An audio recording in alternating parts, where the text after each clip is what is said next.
చందమామ వెన్నెలలో మియా నిద్ర. అనగనగా ఒక చిన్న పిల్లి. దాని పేరు మియా. రాత్రి అయింది. మియా కిటికీ దగ్గర కూర్చుని ఆకాశాన్ని చూస్తోంది. నింగిలో చందమామ వెండి వెలుగులు పంచుతూ మెరుస్తున్నాడు. ఆ చల్లని వెన్నెల చూస్తుంటే మియాకు చాలా ప్రశాంతంగా అనిపించింది. అప్పుడు భోవో అనే కుక్క అక్కడికి పరుగెత్తుకుంటూ వచ్చింది.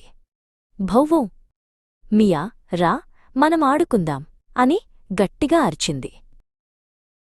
భోవు, అంత గట్టిగా అరవకు, నిశ్శబ్దంగా ఉండు.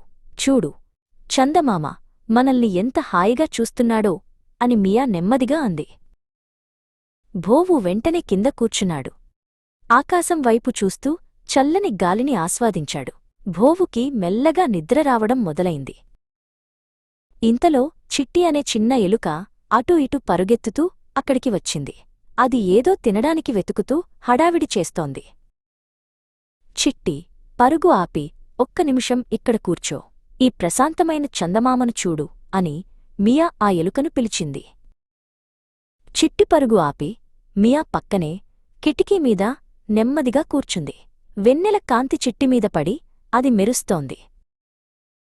చుట్టూ అంతా నిశ్శబ్దం. మియా మెల్లగా కళ్ళు మూసింది. భోవు కూడా కింద గుర్రుపెడుతూ హాయిగా నిద్రపోయాడు. చిట్టి కూడా ఒక మూలగా ముడుచుకుని నిద్రపోయింది. ప్రశాంతంగా ఉంటేనే కదా అందరికీ మంచి నిద్ర వస్తుంది.